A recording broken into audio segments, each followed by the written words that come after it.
buscam casas que tenham conforto. Talvez numa encosta com vista pro mar,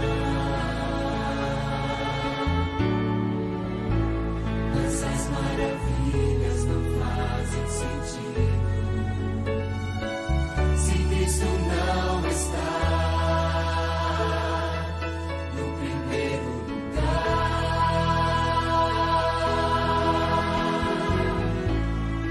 Ao sentir a paz de Deus,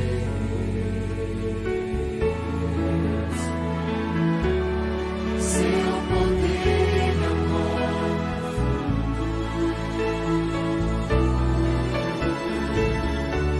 eu posso estar onde for. Estou feliz por me encontrar no melhor lugar do mundo. Melhor lugar do mundo é aos pés do Salvador. É ali onde há esperança, traz alívio ao sofredor. É ali onde eu me encontro com a fonte do amor. O melhor lugar do mundo é aos pés do Salvador.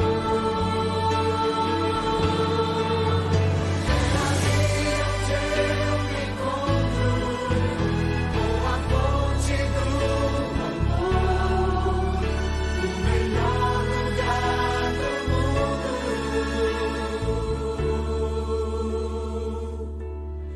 é aos pés do Salvador.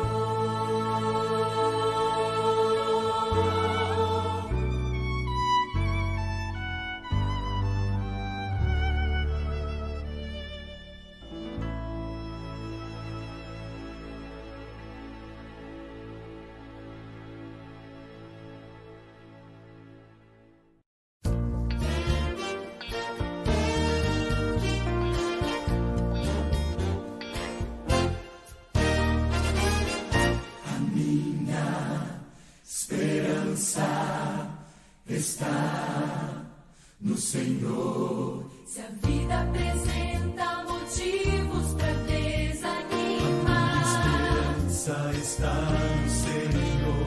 se as nuvens escuras não querem passar, Minha esperança está no Senhor. se alguém que eu amo vier me ferir, Minha esperança está no Senhor. se às vezes me esqueço de amar ou sorrir, Minha esperança está no Senhor.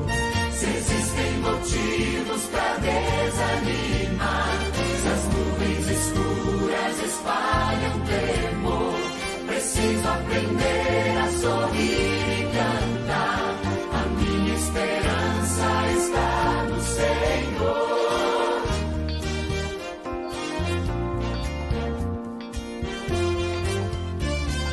Quero erguer minha voz em louvor e cantar. esperança está no Senhor, De dia e de noite, em qualquer lugar.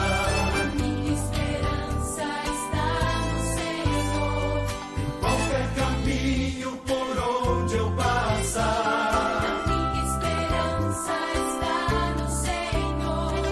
Quero dizer, vale a pena confiar. Minha esperança está no Senhor.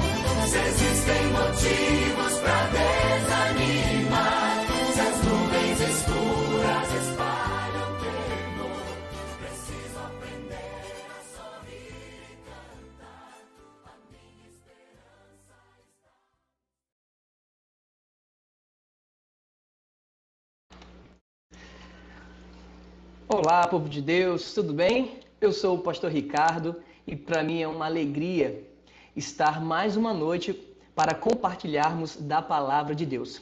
Lembrando que nesse momento nós estamos iniciando o segundo episódio da série Em Busca de Identidade. Estamos estudando as 28 crenças fundamentais dos adventistas do sétimo dia. E hoje estaremos estudando o tema A Trindade. Então, nesse momento, eu gostaria de uma forma muito especial pedir para o meu amigo, pastor Marcelo, fazer uma oração para que possamos sentir a presença de Deus e pedir a iluminação do Espírito de Deus para o tema desta noite. Pastor, o senhor pode orar para a gente? Certamente, pastor. Oremos então. Querido Pai Celestial, queremos te agradecer, Senhor, pelo dom da vida. Te agradecemos, ó Deus, também pelo privilégio de juntos agora tirarmos esse tempo, nesse culto especial para estudar a Tua Palavra. Te pedimos que o pastor Ricardo possa ter a iluminação do Espírito Santo sobre a Tua mente, para que ele venha trazer as mensagens do céu para nós. Esteja com as nossas famílias e todos os ouvintes. Nós pedimos essas bênçãos por Jesus Cristo. Amém. Amém. Muito obrigado, pastor, pela oração e muito obrigado por pedir a Deus, nesse momento, sabedoria para estudarmos a palavra de Deus. Amigos, eu gostaria de, nesse momento, convidar uma pessoa muito especial para trazer um louvor para o nosso deleite, para nos aproximarmos mais de Deus. E, nesse momento, a Josi trará uma música especial e que esse louvor, esta melodia, esta letra possa preparar o nosso coração para receber a palavra de Deus.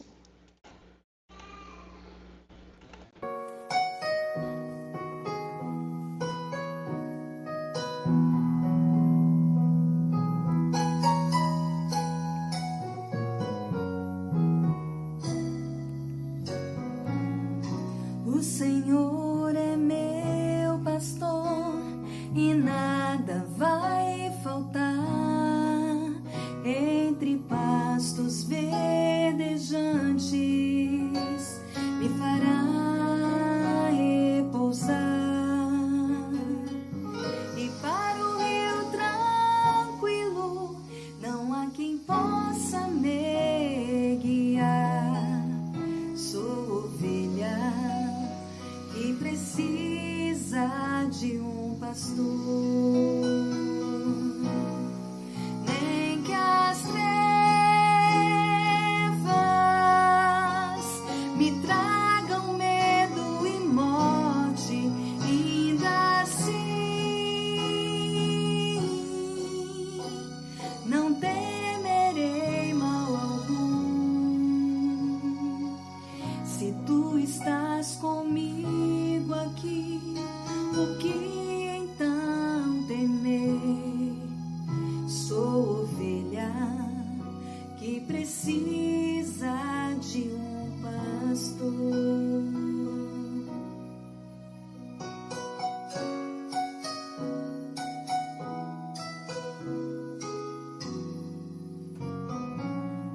A bondade e a justiça ao meu lado estão.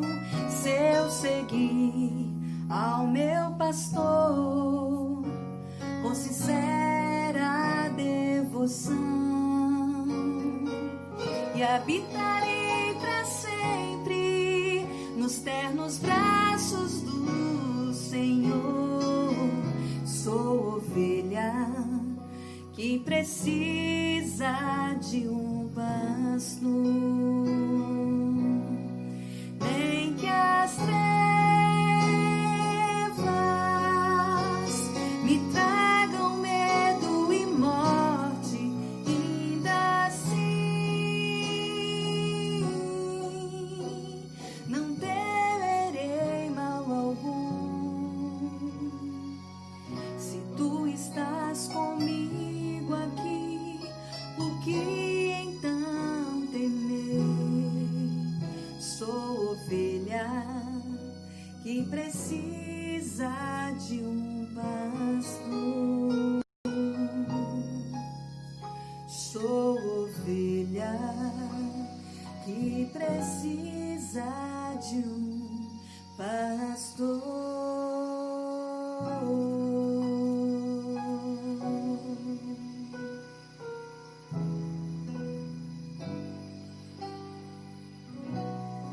Amém.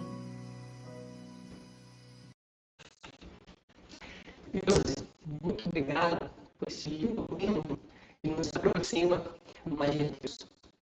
Pastor Marcelo, o senhor poderia nos falar mais um pouco acerca da série Família, que todos os domingos nós estamos passando um vídeo. O senhor poderia nos falar um pouco mais sobre o surgimento, a necessidade de ter que passar essa série sobre família? Como foi que isso surgiu? O senhor pode nos falar um pouquinho sobre isso, por favor? Ok, pastor. Então, logo no início da pandemia, esse pastor percebeu que as famílias estavam tendo dificuldade no relacionamento, na educação das crianças, no dia a dia do casal. Então ele decidiu preparar uma série de vídeos, são pelo menos 12 vídeos nessa série, que ele preparou para o seu distrito, e eu certamente, preocupado com o meu distrito, gostaria de partilhar também com vocês. Que ao você ouvir essa mensagem, possa colocar em prática no seu coração. Deus te abençoe.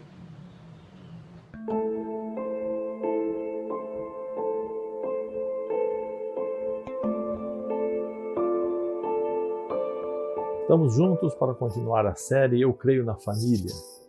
Estamos falando para casais, o casamento no melhor ou no pior. E hoje quero falar um pouquinho para você sobre divisão. Por que dividir tudo? A dica é: não divida tudo entre ele e ela, ou entre você e ele, ou você e ela. Alguns querem dividir, querem separar tudo. A casa parece um campo minado onde isso é dele, isso é dela. Eu conheço pessoas que dividiram o sofá e a televisão. A televisão é de um, o sofá é do outro. Então você não pode sentar no sofá para assistir a televisão sem autorização desse ou daquele, ou o contrário. Uma confusão. Por que dividir tanto? Se a Bíblia diz que quando o homem, a mulher deixa pai e mãe, se une ao outro, eles se tornam uma só carne, por que fazer toda essa divisão? Eles devem estar juntos para as vitórias, as derrotas.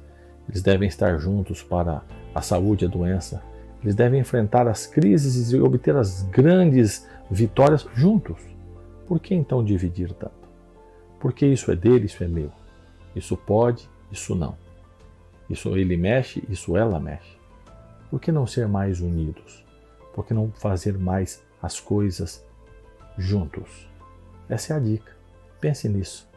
Deus abençoe vocês.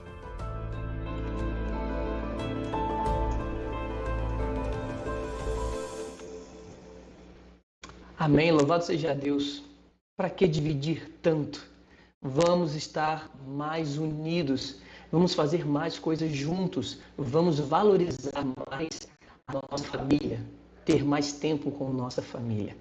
Queridos, antes de nós iniciarmos o estudo da palavra, eu gostaria de pedir que a Josi pudesse trazer mais um louvor, e logo após esta música, nós iremos então estudar o tema desta noite da série Em Busca de Identidade, tema número 2, a Trindade.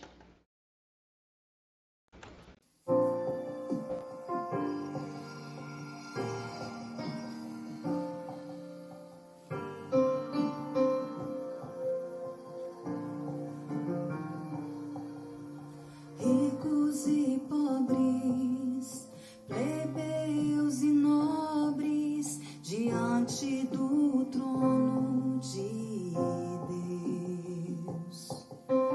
Salvos, perdidos, santos, remidos, a face verão de Deus e se renderão. Reis de joelhos virão, louvando a Cristo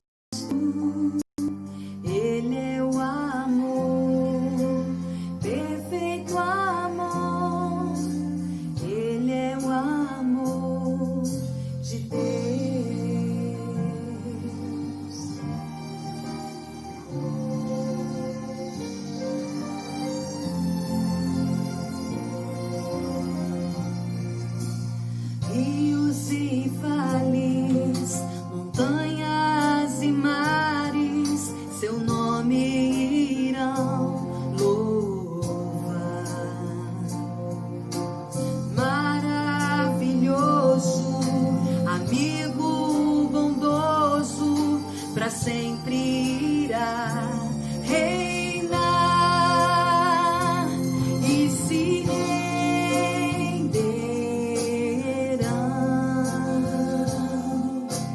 Reis de joelhos virão, louvando a Cristo.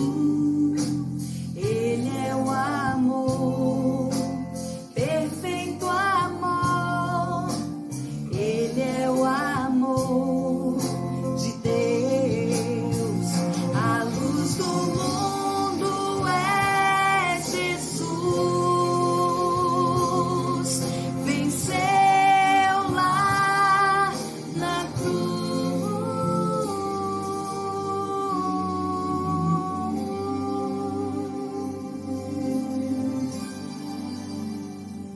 e se renderão. Reis de joelhos virão, louvando a Cristo, louvando a Cristo, louvando a Cristo. Ele é o amor, perfeito amor. Ele é o amor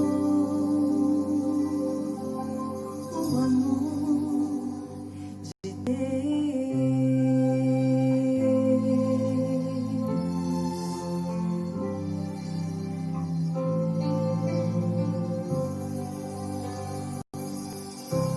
Amém.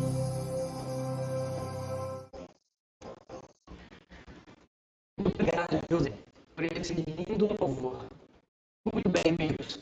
Vamos iniciar, então, o nosso estudo da série Em Busca de Identidade. Nós vamos estudar, como eu disse, o tema de número 2, que fala sobre a Trindade. Vale ressaltar de que na Bíblia, do livro de Gênesis até o livro do Apocalipse, eu e você não encontraremos esta palavra Trindade. Na realidade, nós podemos perceber o conceito, podemos perceber a presença de 3 pessoas que estão unidas em propósito. E esse propósito é de salvar a humanidade. E quando olhamos para a Bíblia, nos deparamos com os textos bíblicos, percebemos 3 pessoas: Deus Pai, Deus Filho e Deus Espírito Santo. Fica claro para nós em Mateus capítulo 28, Jesus ele pede para os seus discípulos a grande comissão: ide, fazei discípulos em todas as nações, ensinando todas as coisas, batizando em nome do Pai, do Filho e do Espírito Santo. Então, fica claro a presença de 3 pessoas. Nós não temos o termo Trindade, mas o seu conceito do Deus triuno, 3, né? E fica claro para nós, inclusive de forma muito evidente no Novo Testamento. E eu trouxe então a passagem do Evangelho de João, capítulo 14, versos 16 e 17, que diz assim: palavras de Jesus: e eu rogarei ao Pai, e ele vos dará outro Consolador, a fim de que esteja para sempre convosco, o Espírito da verdade, que o mundo não pode receber, porque não o vê, nem o conhece. Vós o conheceis, porque ele habita convosco e estará em vós. Evangelho de João, capítulo 14, é um capítulo extremamente importante, porque fala da grande esperança.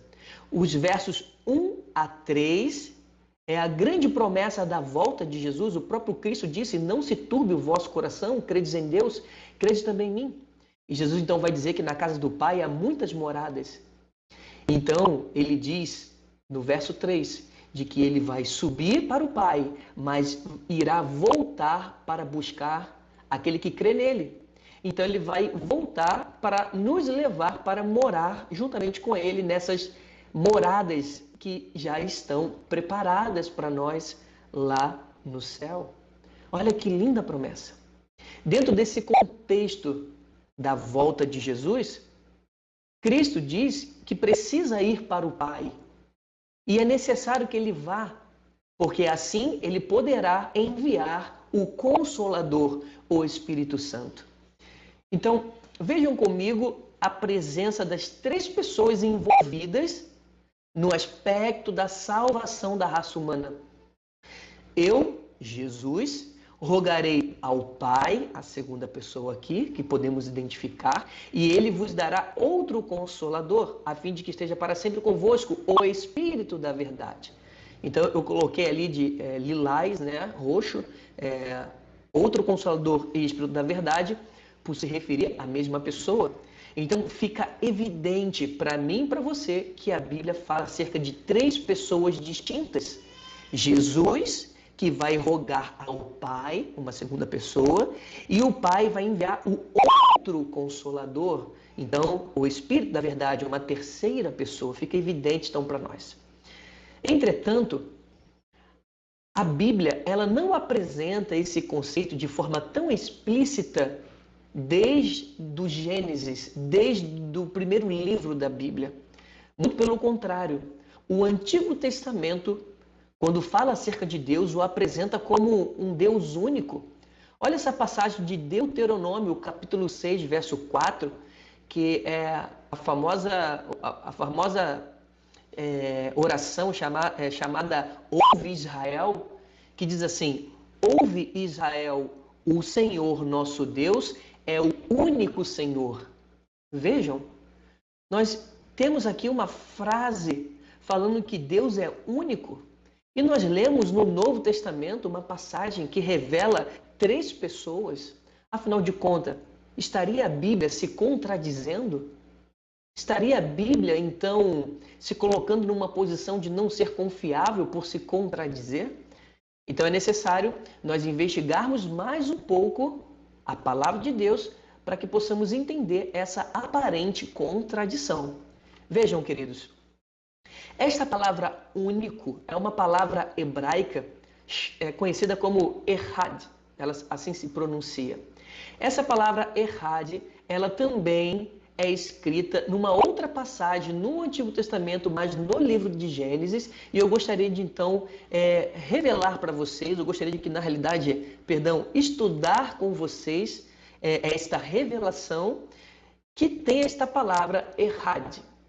Vejam, Gênesis capítulo 2, verso 24 diz assim: Por isso, deixa o homem pai e mãe e se une à sua mulher, tornando-se os dois uma só carne.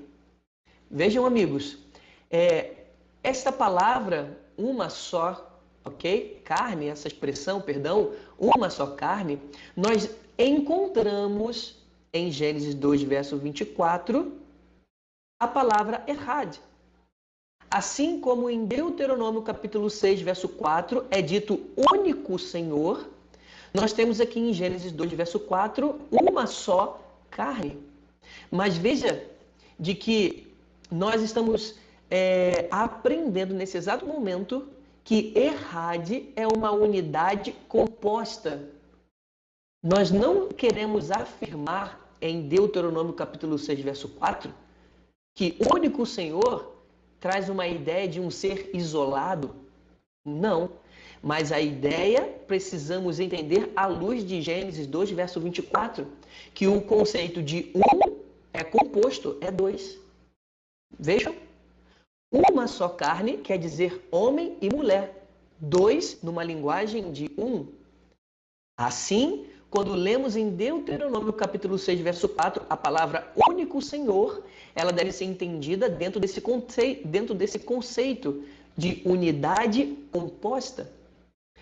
Eu poderia lembrar para vocês nesse momento, e assim vou fazer, a passagem de Gênesis capítulo 1, quando Deus vai criar o homem. Vocês lembram o que Deus fala naquele momento ali da criação do homem no 6º dia?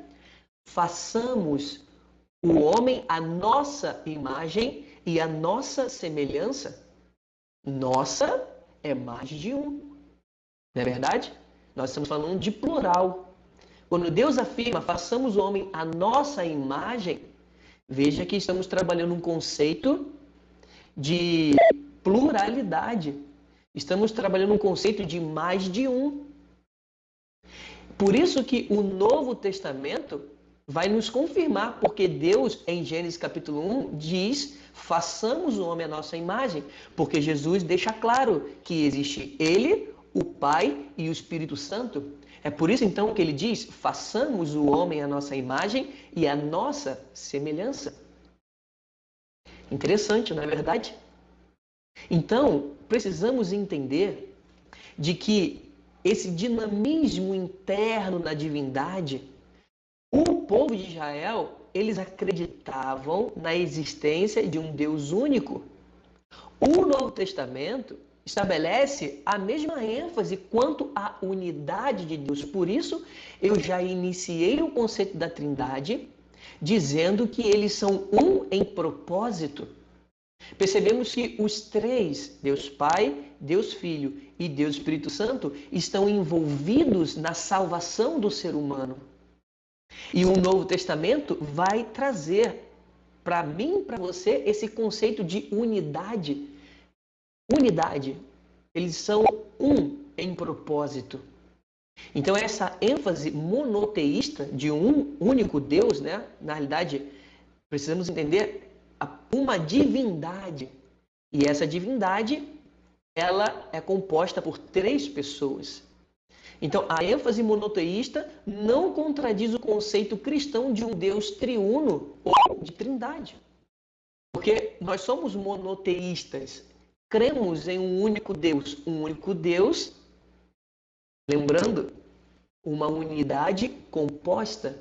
É o único Deus porque é único em essência, em propósito. Ambos, os três, têm natureza divina, mas são três pessoas distintas, uma da outra, coeternas. Então, quando Jesus diz que existe Ele, o Pai e o Espírito Santo, em nenhum momento isso contradiz um conceito monoteísta. Muito pelo contrário. Cremos em um único Deus em propósito, em essência. Ok? Mas composta por três pessoas distintas. Deixa eu só fazer um adendo a esta mensagem. O conceito da Trindade, nós sabemos aquilo que Deus revelou.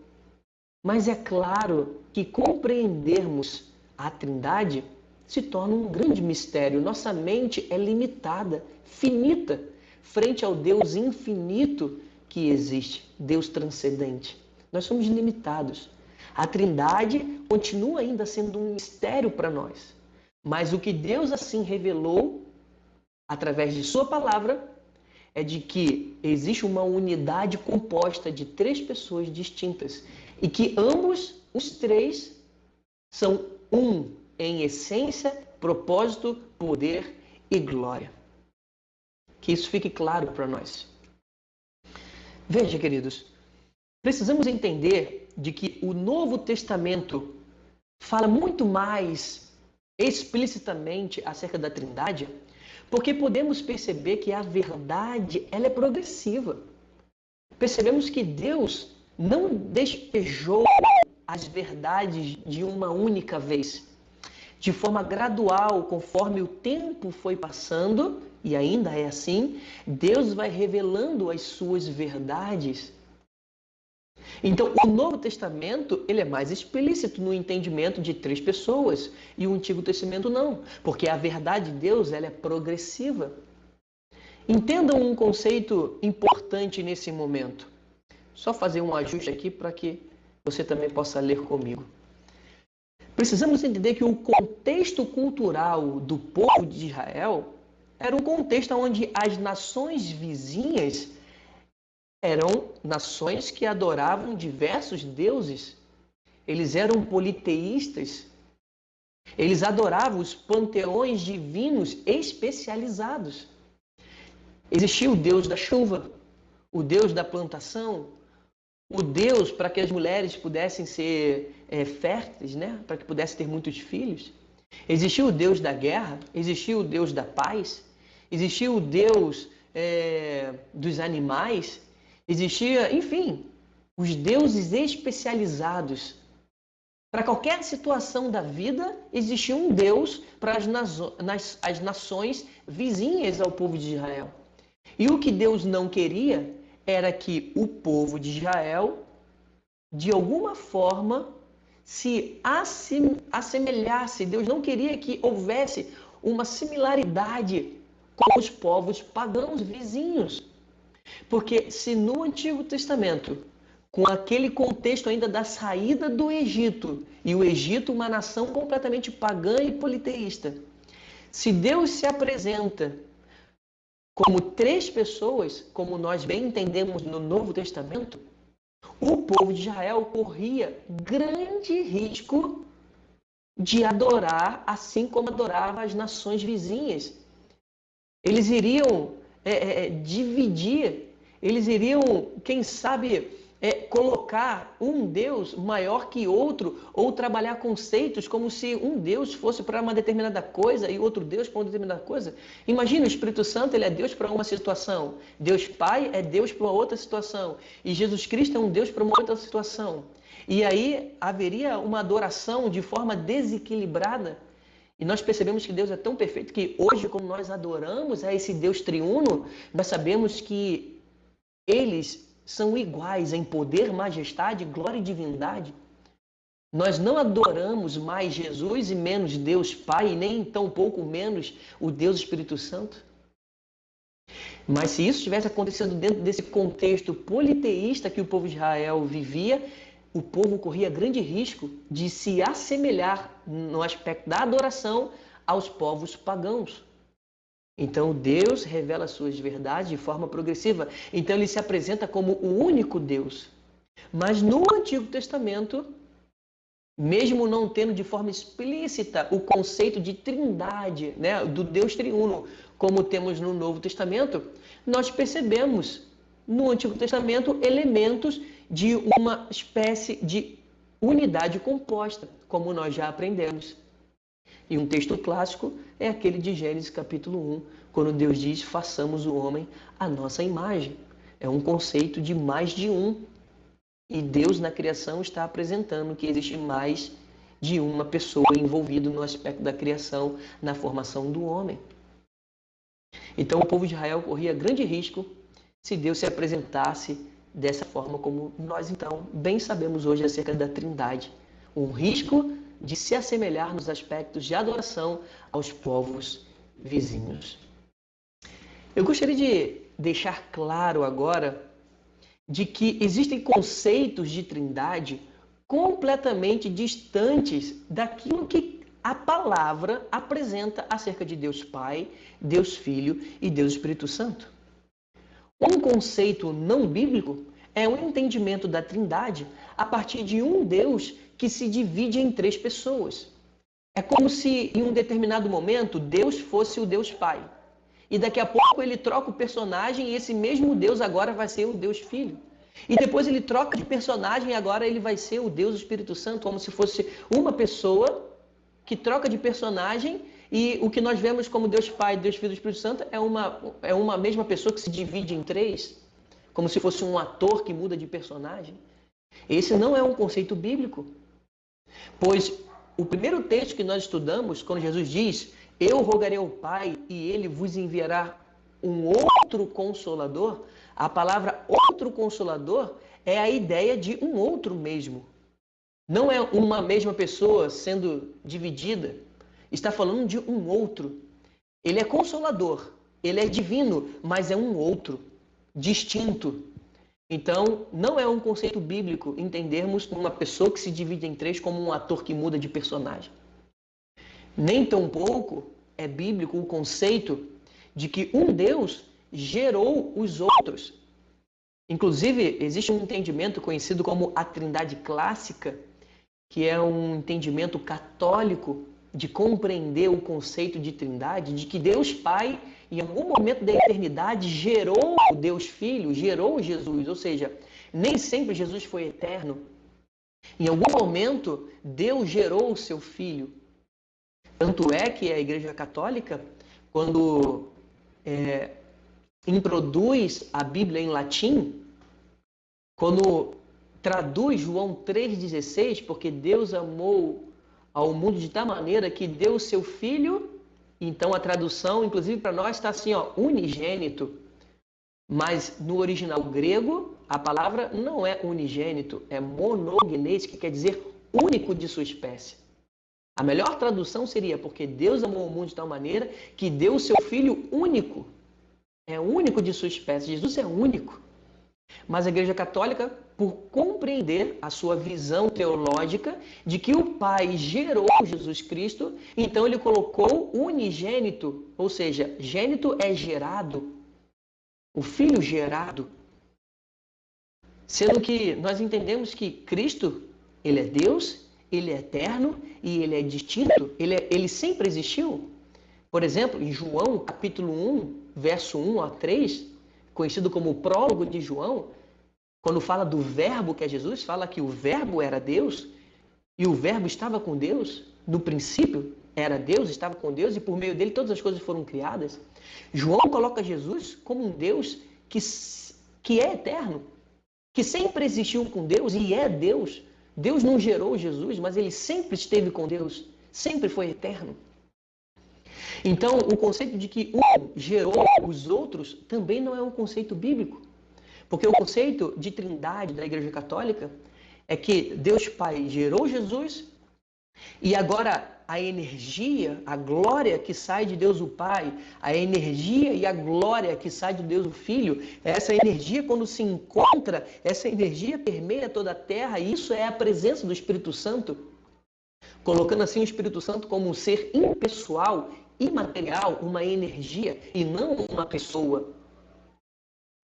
Então, não é esse o conceito bíblico, pois nós iremos estudar nos próximos episódios de forma dividida Deus Pai, Deus Filho e Deus Espírito Santo. Nós estamos no estudo de número 2, estamos estudando de uma forma geral o conceito da Trindade, mas o estudo de número 3 vai falar de Deus o Pai, o estudo número 4 vai falar de Deus Filho e o estudo número 5, Deus Espírito Santo. Então nós vamos afunilar o estudo para compreendermos mais essas pessoas que são distintas, eternas, poderosas e gloriosas. E vamos perceber que não foi um que gerou o outro, mas os três sempre existiram, sempre foram eternos, sempre são eternos, né? São coeternos, sempre existiram, nenhum gerou o outro. Então é muito importante entendermos esse conceito. O que nós cremos baseado na Bíblia? O que a Igreja Adventista crê baseado na Bíblia? De que a Trindade é uma unidade composta de 3 pessoas. São um em propósito, essência, quando eu digo essência, porque a natureza divina em poder e glória. Não existe um Deus mais poderoso que o outro. Deus Pai não é mais poderoso que Jesus, nem tampouco mais poderoso que o Espírito Santo. Nem Jesus Cristo é mais poderoso que Deus Pai e do que o Espírito Santo. E nem o Espírito Santo é mais poderoso que Deus Pai e que Deus Filho. Não. Ambos têm a natureza divina. Ambos são iguais em poder, em majestade e glória. O que acontece é que nesse dinamismo da Trindade, eles se organizaram de uma forma perfeita, de uma forma combinada, para cumprir o plano da salvação. Eles são um em propósito, o propósito de nos salvar. E nesse plano da salvação, cada um assume uma função. Nós temos Deus Pai, que está no controle do universo, fazendo valer a sua lei e a sua justiça. Nós temos Cristo Jesus vindo a essa terra, sendo Deus, homem, encarnado para fazer cumprir a justiça da lei, morrendo em nosso lugar e agora nos garantindo acesso às mansões celestiais pelos seus méritos. E Cristo agora subiu ao trono para estar à destra do Pai, intercedendo por nós no santuário celestial. E ele falou: vocês não estarão órfãos, mas eu vou enviar o Espírito Santo para estar com vocês. E o Espírito da verdade vos guiará em toda a verdade, e ele vos convencerá do pecado, da justiça, do juízo, e ele estará com vocês para sempre. Então, nesse dinamismo, cada um assume uma função para nos salvar. Ambos são um em propósito, em essência, natureza divina, em poder e glória, mas são três personalidades distintas, são três pessoas distintas. Assim crê os adventistas do sétimo dia. Vejam, queridos, deixa eu só voltar agora a tela aqui para vocês. O estudo dessa noite tem como propósito formar a base da adoração. Quando compreendemos que a Trindade são três pessoas, se falamos que são três seres pessoais, é porque eles têm intelecto, eles têm emoções e eles têm vontade. Daqui para frente, os próximos estudos, nós iremos identificar que esses três elementos existem em Deus Pai, Deus Filho e Deus Espírito Santo. Porque isso é extremamente importante para mim e para você no aspecto da adoração, do relacionamento para com Deus. Porque se Deus é uma energia, é um ser imaterial, como que vamos nos relacionar com uma energia, com um karma?